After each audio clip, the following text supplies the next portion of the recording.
Hello and welcome to the Business Talk podcast. I'm your host Deepak. I'm delighted to welcome Professor Nataliya Wright to our podcast. Professor Nataliya is an assistant professor in the management division at Columbia Business School. Her research focuses on entrepreneurial strategy, particularly the strategic and technological drivers of global entrepreneurial growth. It is published in the Strategic Management Journal and Research Policy and earned awards from the Academy of Management, PTC, the Columbia Business School, Digital Future Initiative, and the Strategic Management Society. Before academia, Professor Wright worked as a senior consultant and staff economist at the World Bank and the White House. She co-founded, advised, and served on the boards of startups. She holds a PhD from Harvard Business School and MPhil from the University of Cambridge and a BA from Yale University. In this episode, Professor Nataliya will provide valuable insights from her groundbreaking research, scaling globally, how technology startups from around the world navigate growth and overcome regional challenges. Professor Nataliya, it is truly a pleasure to have you with us today. Great to be here. To begin with, could you provide a brief overview of how the landscape for technology startups has evolved globally over the past decade? What are some of the most significant changes that have made scaling internationally both more feasible and more complex? Yeah, absolutely. It's been actually a very exciting and just very dynamic time in the technology startup world over the last several years, and certainly further than that. I think at a high level, we've seen a massive increase in really promising early stage technology startups that have sprouted around the world that has led to this formation of entrepreneurial hubs outside of the traditional places like Silicon Valley. So in Jakarta, for example, or Sao Paulo, or certainly in various parts of Europe. This is partly because there are now more and more incubator and accelerator programs, some of which I've covered in my prior research, that essentially create cohort-based programs that provide support, mentorship, sometimes funding, co-working space to startups that help them kind of get off the ground. Another big reason that we've seen this increase in early stage startup founding is the advent of digital technologies. So it's basically easier than ever to create a minimal viable product using generative AI or using open source technologies that give you access to the latest algorithms, for example. At the same time, while we're seeing this convergence in entrepreneurial founding around the world, we still see that, where startups actually scale, where they grow to be these global brand names that have kind of a lot of power and influence, still remains concentrated in the traditional hubs like Silicon Valley, like New York, like London and Boston. And this is really where a lot of my research focuses on. Why do we see this drop off in scaling when there is such promise early stage? Kind of what helps account for this death valley? And I would say one thing that really matters and helps explain why we see these differences in growth is very, I would say, systemic in some ways. There are huge differences in regulations, in the availability of venture capital, in cultural attributes that we'll discuss, I think, as we go along. And I would say, at a high level, what I really think about is, it takes time to change institutions, to change these kind of systemic factors. What are lighter asset approaches, digital technologies, strategic choices that can help compensate for these systemic differences to help these promising early stage startups actually grow in ecosystems outside the traditional ones? When technology startups decide to scale globally, they often face diverse regional challenges. What are some of the most common hurdles you have encountered, and how can startups prepare for these differences from a strategic perspective? Yeah, absolutely. So there's several factors that vary across international and even domestic geographies that prior work has shown are really important for startup growth and can help explain, why we see such success rates in some ecosystems and not in others. So, some of these include, for example, your domestic market size, the availability of local talent, the availability of local venture capital. I would say some of these factors are easier to overcome in the digital world. So, for example, market size. If you're a software startup, for the most part these days, most of these startups that are getting venture capital, at least, are enterprise focused, software as a service. So these companies tend to target markets that are outside of their domestic market, and it's fairly feasible to do so. There are now lower physical costs to sell across borders. There are various platforms that make it easier to reach customers across borders. I have some work showing that even these kind of early stage product platforms are a really important venue through which startups from around the world can get access to, the top customers and users from around the world. But there are factors that are harder to overcome geographically that still really depend on kind of this local infrastructure, this local system. One of these is venture capital and financing. And not necessarily because inherently financing is not available across borders. Like, there are, of course, cases where venture capital firms have started offices in different parts of the world. Like Sequoia Capital, for example, invests quite a bit in startups. For example, in India, they have a South Asia office that handles that. There are also angel financing and venture capital financing platforms that also make it easy to invest across borders. The challenge is that traditionally, investors tend to think in this kind of 20-minute rule sort of mindset, where, if what prior work shows is if investors can't, drive up and kind of check on the startup really easily, it's hard for them to have kind of the trust and the confidence to invest in a company. Now, COVID has kind of changed that landscape a little bit because just, inherently, even if you were located like 20 minutes away from a startup, you had to deal with them virtually during the pandemic.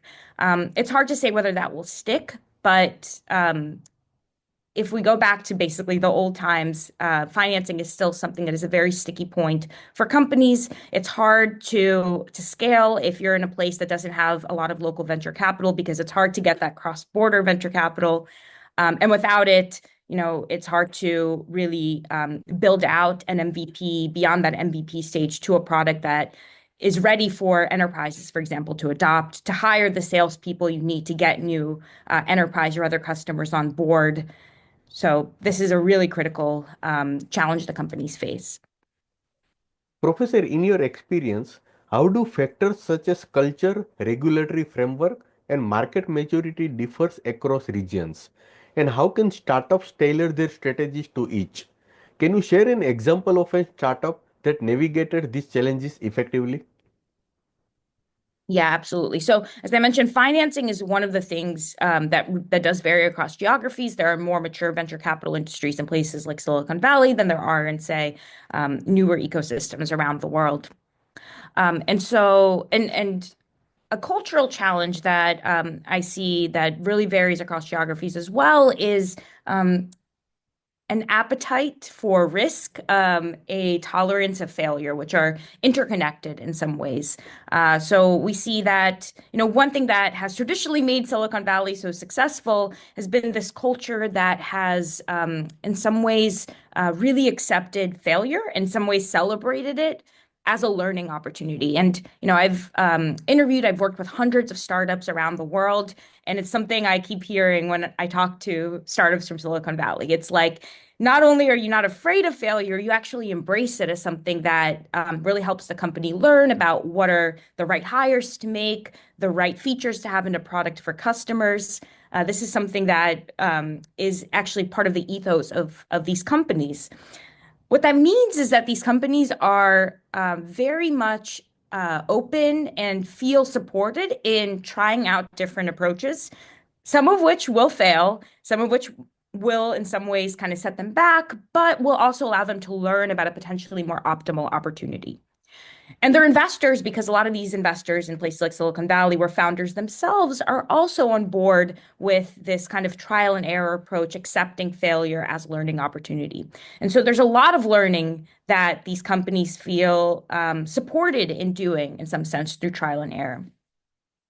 The challenge is that this culture doesn't exist everywhere. For example, in various other parts of the world, failure is very much looked down upon. And this culture is a very, in some ways, broad concept that, economists tend to sometimes feel uncomfortable with because there's not like one causal reason for it. Culture in some ways is endogenous to a lot of factors about an environment. Why does this culture form? It could be because of a history of resource constraints. It could be because of really strict, for example, labor regulations that make it hard to fire people. When you're in these kinds of circumstances, you can't afford to try again if something goes wrong. And so a culture forms around essentially looking down on failure and kind of really making it hard for a startup to try again if a customer contract doesn't work out, if a product has a bug of some sort. And so, for these ecosystems that have this kind of culture that really doesn't tolerate failure as much, that might be more risk averse, it's really important for founders to get it right the first time to the extent they can. It's not always possible. There's a lot of uncertainty that technology startups have to deal with. And so, they can't overcome all the uncertainty. They do need to do some experimentation, some trial and error. But it's very important for them to try to reason through what they can, the uncertainty that they actually, in some ways, can think through logic, through scenario analysis, through market research. And so in my work, actually, I find that having strategic fit, which comes from having a clear strategy that's well thought through, becomes very important for startups in contexts that are kind of more financially constrained, where there also tends to be this culture that doesn't tolerate failure as much because having strategic fit helps prevent startups from making a very bad or kind of thoughtless investment, whether it be related to a bad hire or a moat that just doesn't have the kind of the bones to stand up to new entrants or competitors. These startups can avoid some of those, let's say, low-hanging fruit kind of bad investments that otherwise can really set them back in their ecosystem because they don't have the money to fall back on if things go wrong. There's also not as much of a tolerance of this kind of failure. In contrast, in places like Silicon Valley, for example, of course, these types of having strategic fit, avoiding these kinds of investments is not necessarily a bad thing, but at the same time, if they happen to make a bad hire, there's a tolerance, there's the financial support, there's the cultural acceptance for these companies to generally try again and to learn from that experience to make a more optimal hire in the future. That being said, one sort of theme that crosses over both of these is that cultures can change and adapt. They adapt relative to kind of the resources in the environment. And we know that startup financing cycles are cyclical. So we've seen, for example, a lot of financing and a lot of venture capital availability during COVID, for example, and we've seen slightly tougher times in the last few years. And so during these times, even for startups that are in some of these traditional hubs, it also becomes kind of important to think about how can we kind of avoid some type of trial and error that maybe is not necessary, that maybe we can kind of think through ahead of time through a core strategy, through strategic fit, because the resources and the culture around it can also start to, in some ways, be a little bit less tolerant of, let's say, fruitless investments. One of the main challenges for startups going global is building a brand that resonates with diverse audiences. How can startups adapt their messaging and value proposition to different cultural contexts while maintaining brand consistency? Yes, this is a very important challenge that I've definitely seen startups deal with. I generally find that startups tend to underestimate the differences, not necessarily always in taste, but also in like motions, like sales motions, for example, they have to do across different parts of the world. And part of it is like with technology, we tend to believe like, hey, like things are generally transferable across country borders. There's less physical constraints, and certainly there's a web tool is a web tool, whether you're in India or the US or Sweden or elsewhere. So that being said, um,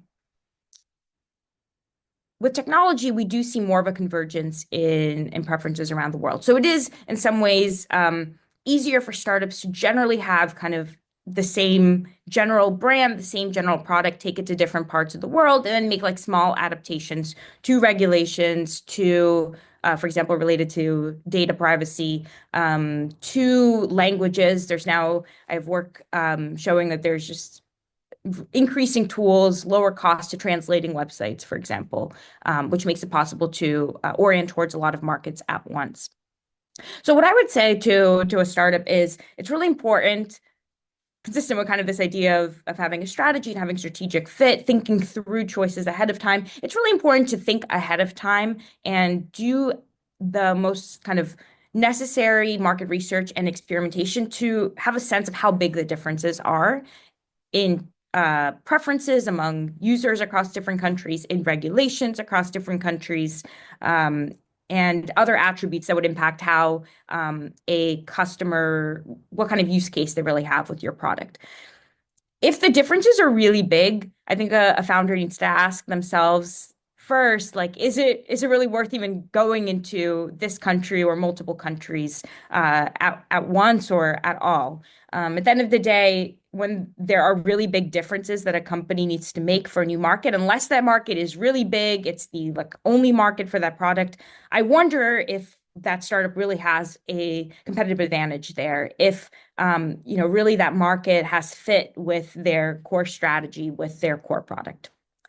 If the changes are fairly minimal, whether it be like translating a website, maybe doing a bit different of a sales motion, I would say at that point the core preferences are similar, and so actually startups can, for example, test with local users, which can give them sometimes clear feedback just because the founders understand the local culture. They can understand when like a smile means a user actually likes the product versus they're just smiling to be polite. And then take those learnings to those new markets and make the kind of necessary adjustments for language translation, for example, or maybe updating policies for privacy. I would say if a startup goes that approach, it's just important not to wait too long to then go to the foreign markets to test with them to actually sell in them, because at the end of the day, waiting too long and actually scaling first in the home market can sometimes make it harder for startups to grow because they're not signaling their global footprint to investors, which makes it harder to get cross-border investment, which I mentioned already is already a very hard thing to get. And it also might make startups kind of miss that boat when they're still flexible and nimble to change their market focus and make it harder to even make those small adaptations because they've just kind of hardened their product and process around how things work in the local market. And so we've seen, several startups that have beat all odds, including kind of based on the size, the circumstances of their local market, to scale globally to be really successful. Some of these include, for example, Spotify from Sweden, or Grammarly, which originally actually came from Ukraine. Professor, my next question is on human resources. Mhm. How do regional talent pools influence a startup's global scaling strategy? What role does the hiring process play in helping companies build a global presence? And what strategies can startups use to attract top talent from different regions? Absolutely. So the availability of local talent, as I mentioned earlier, is an important factor that contributes to some of the scaling differences that we see around the world. There's just some hubs that have more people that have been, in top sales team in companies that become billion-dollar valued unicorns like Airbnb or Facebook, Google, et cetera, and engineers in the same extent. To the same extent. The challenge remains in some ways that there's still geographic frictions in acquiring talent. Partly it's because of labor regulations in some places. For example, there are rules placed on whether you can hire abroad. There's a lot of potential kind of legal hurdles that come with that. At the same time, this is an area where digital technologies have definitely reduced the cost to hiring across borders. So there are various, for example, freelance platforms that make it possible for startups to get kind of shorter term talent. For example, Upwork is one of these platforms. A startup can very easily to build their MVP, they can hire a freelance worker from across borders.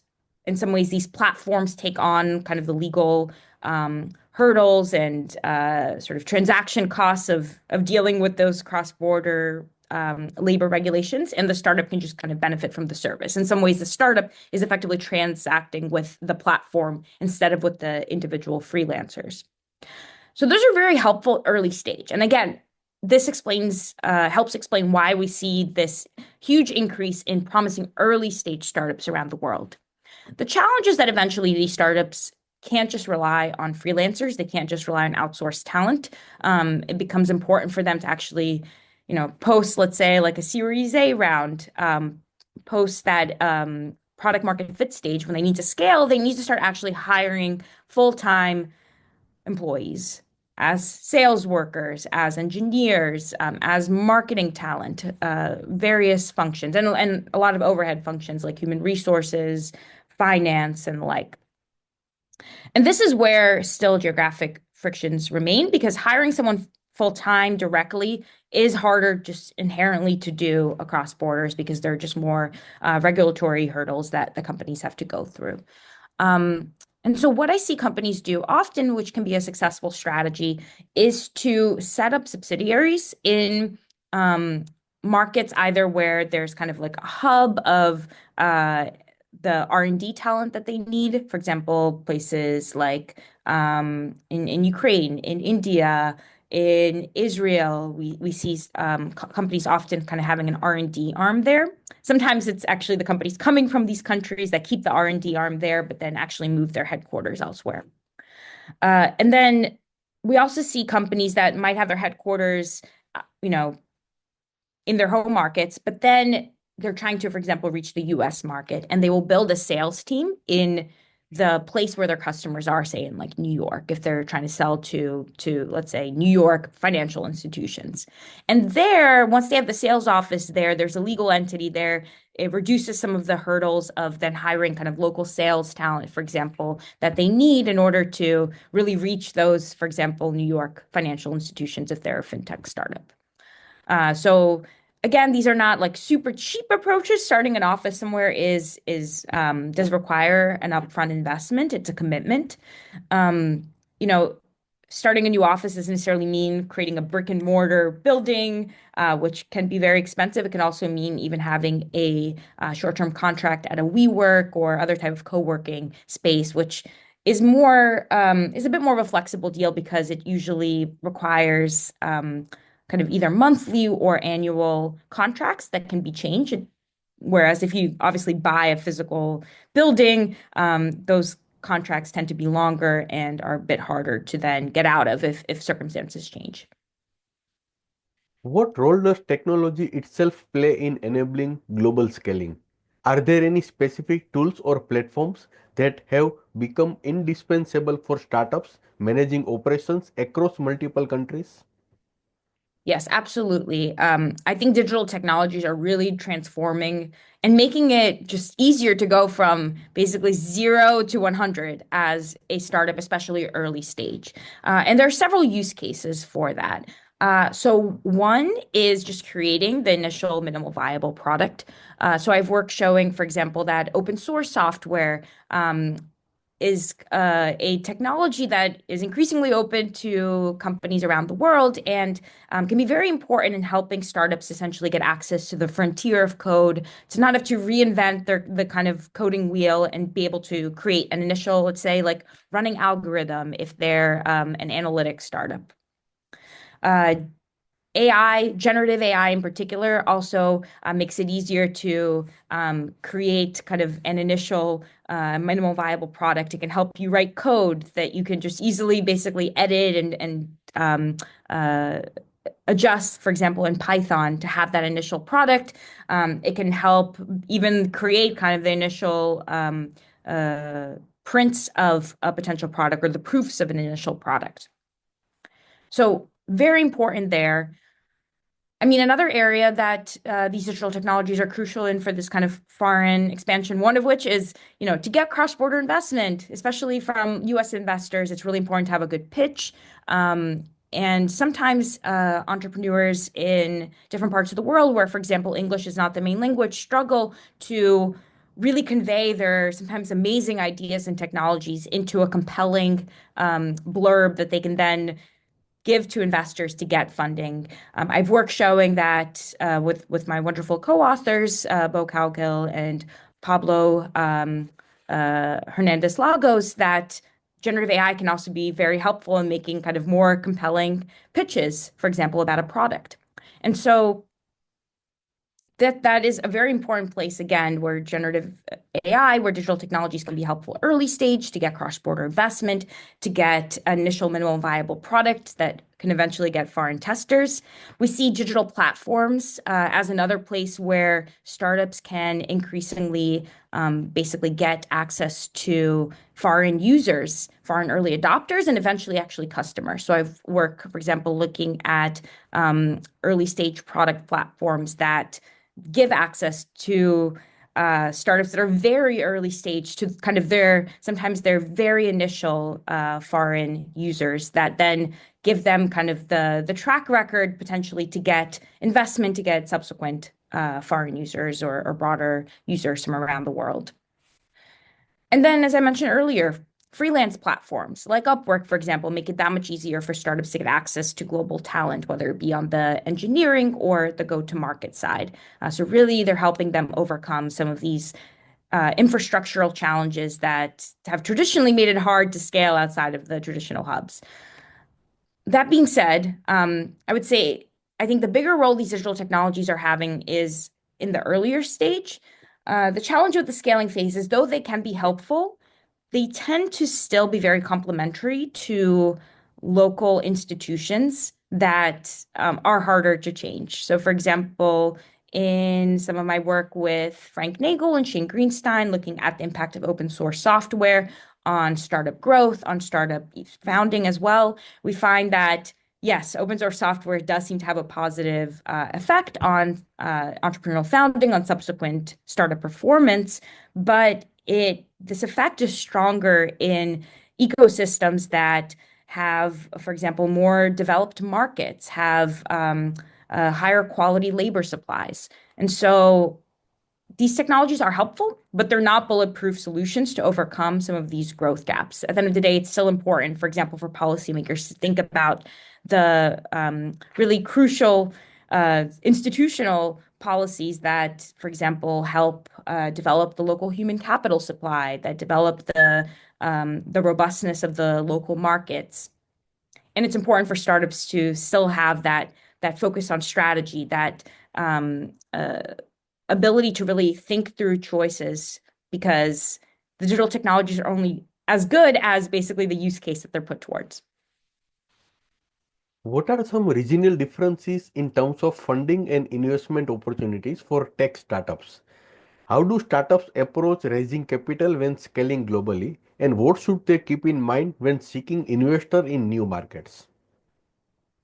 Yeah.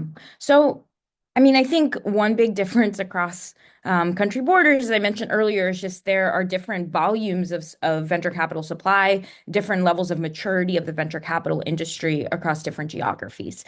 So we still see venture capital funding very much concentrated, again, in places like Silicon Valley, New York, London, Boston, less so in especially newer ecosystems.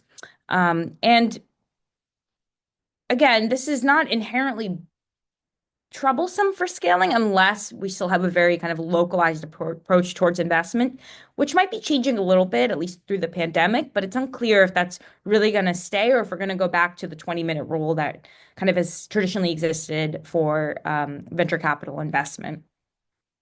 And I would say, so in addition to the volumes being different across borders, I would say there's also a difference in kind of both the regulatory contingencies of that venture capital and also the culture around that venture capital. So in the same way that I mentioned that, there are differences in culture across geographies in terms of, for example, the fear of failure and the like. That's not only coming from the entrepreneurs themselves, the entrepreneurs are part of their local ecosystems. And so other stakeholders in that ecosystem might have kind of similar cultural approaches. So in the same way as an entrepreneur from, let's say, a country outside of Silicon Valley might be a little bit cautious about, just trial and erroring a less thought out, let's say, decision that could potentially lead to a really interesting outcome, but is very opportunistic.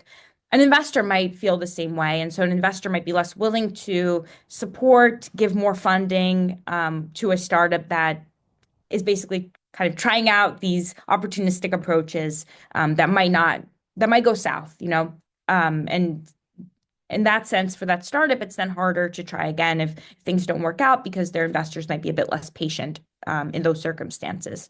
So again, these both the volume of venture capital and kind of the culture around venture capital may vary across geographies. It's really important for startups to be aware of that and to cater their strategies to these types of preferences. So, for example, in a place where you're potentially going to lose a lot of trust in the company. You won't necessarily have the patient capital. If you make kind of frivolous mistakes, it might make sense to be a bit less opportunistic and to the extent possible for the areas that you can resolve uncertainty around through market research, through talking to mentors and advisors. It might make sense to try to basically reduce that uncertainty, really think about how to have strategic fit so that you don't make some of those frivolous investments that can really set you back. Professor, looking at customer acquisition and retention, how do startups navigate the complexities of engaging with users from different regions, each with unique needs and expectations? Yes, this is a very important question. I'm glad you asked this. So I think that in the technology world, relative to some kind of more traditional industries like in manufacturing and the like, we do see that there's a bit more convergence in cultural preferences and user preferences around the world. So imagine, example, for a product like food, you imagine that there's a lot of cultural variance around the world, right? Like in some places, just people eat inherently different food. They have different tolerance for certain ingredients, for example. It's a fairly kind of like traditional industry. And so for something like that, companies would really have to think about differences in user taste. They really would have to think about, does it make sense to essentially try to scale this everywhere if we have to make these huge kind of adjustments towards users in each new country? In technology, I think one of the big aspects that's very attractive in this industry, why so many venture capitalists want to invest in software, for example, is that there's an inherently more similarities across user tastes. For example, for enterprise software, at the end of the day, because enterprises around the world are large, they have to deal with generally global regulations. They're targeting global customers. They have sometimes fairly similar needs in terms of their IT systems, for example. And so startups can often make an IT system that is basically can have similar use cases for an enterprise in one country as another country, which makes it easier to scale and actually to get the benefits of economies of scale by essentially spreading some of their fixed costs to create that technology over the new user bases in different countries that they sell to. The challenge is if all the users, like in food, for example, have different tastes, then you have to make a lot of marginal adjustments for each country market, which actually might not really spread those fixed costs and might not give startups kind of those benefits of economies of scale. And so that's the good news. So in these technologies, often startups don't have to navigate as big of differences in the inherent preferences. That being said, what is challenging for startups early stage is testing with some of these foreign users right away. And that's partly because even if the inherent preferences of these foreign users, for example, might be similar to home users or to even other foreign users. There's just sometimes just subtle differences in how people interact around the world that are still very much kind of a product of cultural differences that make it hard for startups to learn about demand. So I have a working paper on this, for example, as a prime example of this. In some cultures, it's very common to just smile no matter what the product is because it's very important to be polite. Whereas in other cultures, you will only smile if you really like a product. So if a startup is not aware of that difference, they might test with a foreign user, think they've figured out the best product ever, and then are mistaken because actually that smile just meant that the person was being polite, not that they actually liked the product. And then that actually makes it hard for them to learn the true preferences of those foreign users to then build a product that can scale globally. And so there's very much still, even if preferences are kind of similar around the world for some digital technologies, there's still very much an important place for the local market as a place to really pilot and get feedback from users. And but that local market can really only serve as an effective kind of pilot beta place if at the end of the day the preferences are similar around the world for the users, because otherwise you might get great feedback from local users, but that preference actually does not translate and is not similar to users from other target markets, essentially. I would say, though, that one challenge with this approach, while it's good to test with local users, and a lot of startups do this in software in particular, it can also be the case that some startups stay a little bit too long in the home market and actually try to scale there. And while this can help them get kind of early traction and make it a little bit easier to do so, it can also kind of not signal the global potential of the companies to investors, which is important to get the cross-border investment, and can also then just put them in a stage where they might lose a first mover advantage. They might kind of lose that critical period where they're still flexible to even make small adjustments around the world. In your research and experience, how have the regulations such as data protection laws, intellectual property rules, and tariffs shaped the global expansion of technology startups? Yeah. So I mean, these kinds of regulations certainly add kind of additional overhead for startups to sell globally. I mean, the biggest one being just there's already a lot of uncertainty technology startups face, just understanding kind of the inherent demand for their products. But on top of that, they now have to really face this uncertainty around changes in regulations, questions around, whether they need to make certain adjustments for some markets because of, like, let's say, new data privacy laws or data protection laws or things like that. And so that does present an additional challenges that the companies have to go through. It's a bit easier for a large company to deal with this because they generally have, a very robust kind of compliance team that can deal with these uncertainties, that can in some ways kind of resolve them, sometimes even actually like interact with policymakers to address them.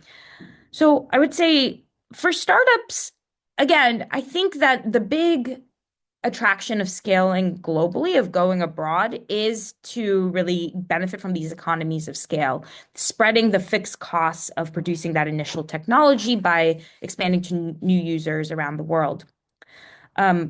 It Again, these benefits become a little bit less large in magnitude when companies have to make a lot of marginal adjustments to comply with X regulation or Y regulation. And so, to the extent possible, and we do see this with many companies, it can sometimes be beneficial to actually build a product that, in some ways, addresses the toughest of regulations in the target markets. So, if we think about something like a really stringent data protection law, essentially a company that builds the security measures for that early on, even if that data protection law only applies to one of their target markets, makes it a little bit easier for them because they can still sell the same product everywhere while still complying with all the regulations. The one downside of that is sometimes complying with the most stringent regulations of the target markets can actually ruin or kind of hurt the product experience for other markets where those regulations are not as necessary. And so that's a trade-off that startups have to really think about. Like, how much are they going to lose in other markets? How let's say, lucrative are those other markets if they follow these stringent regulations. If they don't lose a lot and they can address kind of all regulations at once in that way, they still kind of get the benefits of these economies of scale of being able to sell effectively the same product everywhere. Professor Natalia, my last question. What Mhm. advice would you give to early stage tech entrepreneurs considering scaling their business globally? And how can they start thinking about international expansion from the outset of their journey?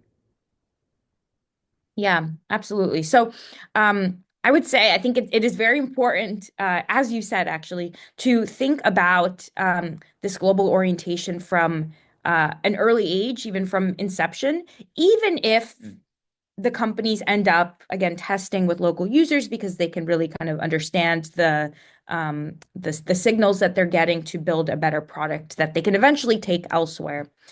So having that global mindset is very helpful. It can really help the startups build products that, again, can address some global regulations that they'll eventually have to deal with regardless. But it's easier to do when they're still nimble, when they're still kind of able to easily adjust. That being said, I would say that startups should really think about and do as much research ahead of time to think about like how different are preferences, regulations around the world for their product. If they have to make so many adjustments to enter a particular target market, I think it's important to ask, is that target market really the right market for us? Do we actually have a strategic fit there? Can we actually have a competitive advantage? Because at the end of the day, there's always going to be a potential local competitor they'll have to deal with. And so unless they have a very compelling reason of why their product makes sense there, it might not make sense to make all those huge adjustments for that market. I would say another consideration I would add is I think there's a lot of fascination in being, for example, like an AI startup or kind of going along with the hype of the technology. I would say technologies like generative AI, like AI more broadly, are very important and are definitely changing the landscape of entrepreneurship. And as I mentioned, are fundamentally making it easier, for example, to build a minimum viable product, to write a pitch, to uh, essentially interact with users around the world to write sales pitches, for example. And so startups should definitely take advantage of these technologies, but they're becoming increasingly general purpose technology, as we know from recent research. And so eventually all startups probably will be using generative AI in some way in their product, in their processes. So it's going to be harder to differentiate as an AI startup. And so to be able to do that and to differentiate in the global market, I think startups can actually really benefit from focusing on particular verticals, geographies, or kind of segments where they have a really good use case and application for that AI that will allow them to really still differentiate relative to new entrants and existing players in the market. Listeners, thank you for joining us on today's episode with Professor Natalia Wright, where she shared invaluable insights from her research, scaling globally, how technology startups from around the world navigate growth and overcome regional challenges. Professor Wright, it's been an absolute pleasure having you on the podcast. Thank you for your invaluable contributions. Of course, it was wonderful to be here. Thank you for having me.